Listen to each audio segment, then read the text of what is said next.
Good morning, my dear brothers and sisters in Christ. Happy Thanksgiving Day to each one of us. You know, I really feel good inside this barong. And I hope you, brothers and sisters, feels too. It's just right and just that we are at our best because today we are in the house of the Lord. Today I am blessed that the church leadership assigned me on this task of giving my witnessing and testimony of the goodness of the Lord in my life. For many of you who does not know me, I am Mr. Rogelio Oro Bustilio Jr. I've been married for 24 years with my lovely wife, Miraflor, and we are blessed with a son who is now in college in Dumaguete City, and his name is Jong. I am an engineer by profession, and my entire career has been spent in the manufacturing of canned tuna, both local and in abroad. I hold different top positions in the company. I have the capability to hire, and also, sadly, I have the capability to fire. It's both generosity and cruelty mixed together. And at times, I question my being a Christian of how can I put my faith in the workplace. It's still a question. But thanks to God that slowly things get cleared out. As to my faith, I was raised a Catholic, and even in my earlier years, I served as an altar boy.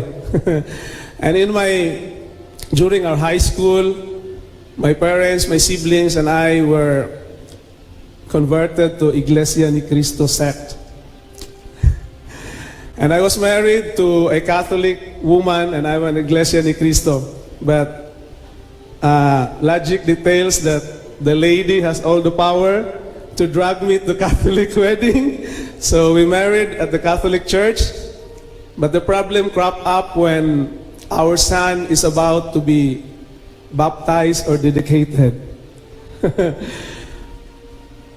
To solve the problem, we seek for a neutral church, and we find ourselves in Evangelical Bible Church. At first, it was the objective not to give both parties the chance of a religious affiliation. The mother of Dimes is a solid Catholic. Mine is a hardcore Iglesia ni Cristo. So we choose the Evangelical Church. Jong was dedicated to Evangelical Church.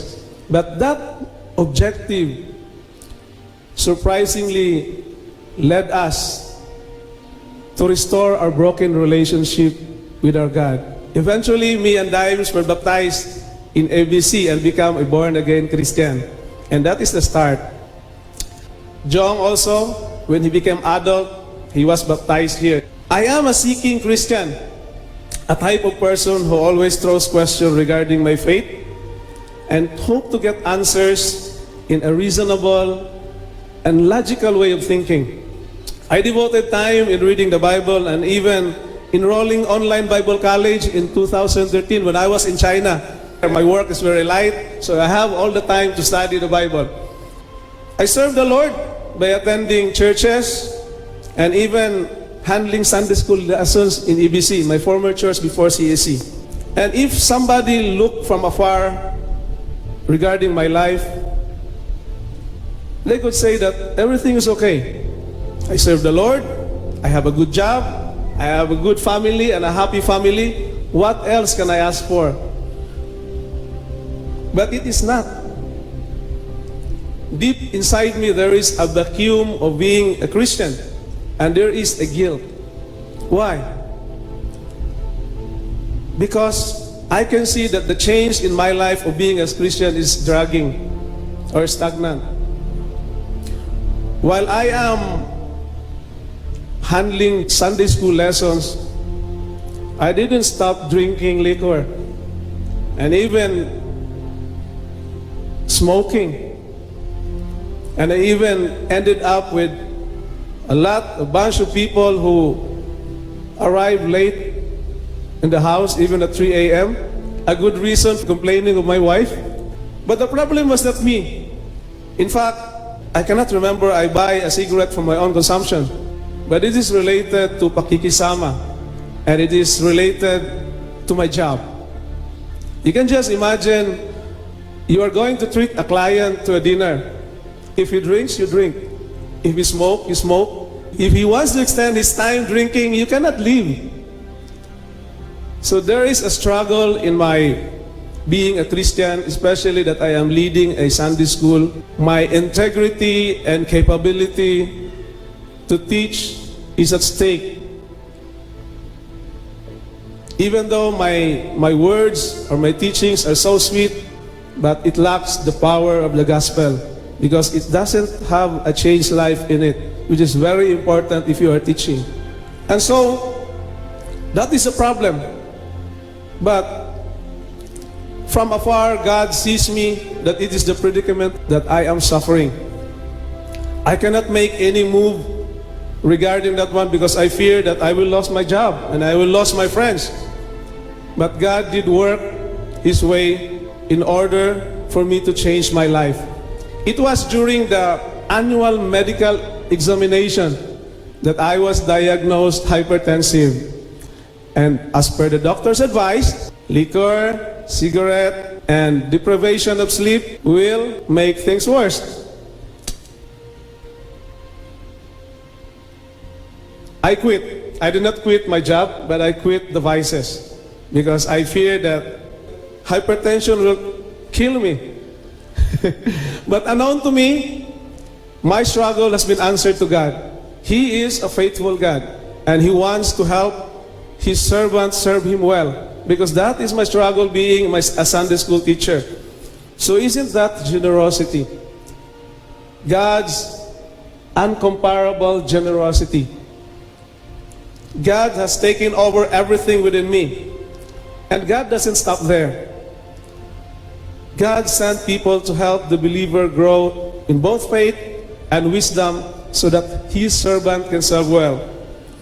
God's generosity brought a couple, Pastor Jade and Sis Jonah, to mentor the life group in CEC, which both me and my wife attended and completed the course.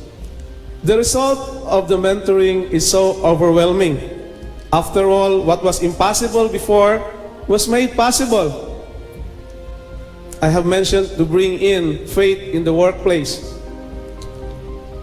Right now, by God's grace, 12 souls are being mentored in my workplace office during noon breaks. Praise to God. And not only that, I brought this church generosity concept of coffee pantry in the workplace. And I call it biscuit/bread pantry, where every living soul in that office is free to get a biscuit from God. The other week, I was absent for 4 days. And it came to my surprise that the basket is still filled continuously with biscuits from the people around it. So you see the influence that brought of the concept. But it is God's working on His people. It was the first week of October this year when this book, you know this book, the red one? It is the Teach Every Nation Bible School on Wheels. And it was introduced by the same couple who gave us the LG mentorship. I am blessed to be one of those students. And one of the core courses of the book is 70 times 7, which talks about finding peace by forgiving others and forgiving yourself.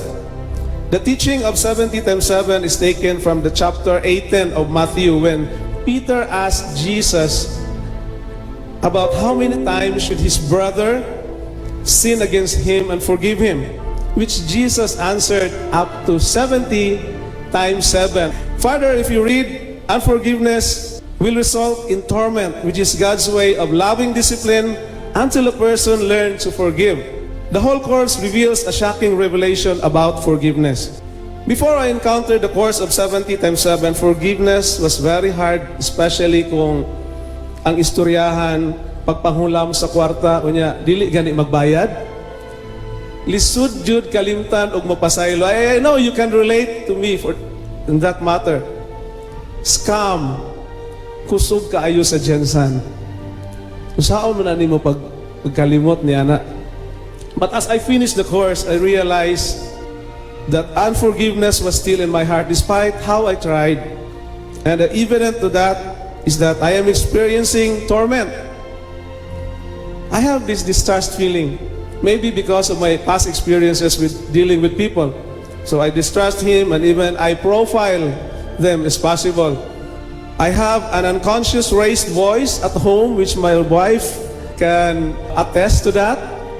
I have bitterness, and I am very irritable at times. And I can even trace my being hypertensive of my being unforgiving person. That's the torment that God brought to me of my unforgiveness.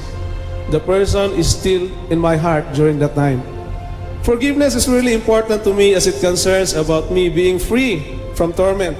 And it is an indication that you are an obedient Christian to our God. I just cannot imagine the generosity of forgiveness of God for my sins when He saved me. So with what God has done for me, I have no reason I cannot forgive others too. There is no reason. So to close, my dear brothers and sisters, let me introduce again. I am Bong Bustillo, and I was once a struggling Christian who is imperfect in all ways, but God works out my imperfection through the generosity of God's love for me. I was once a Christian who could hardly understand forgiveness, but by the grace of God, I find myself joyful to forgiving others and even myself.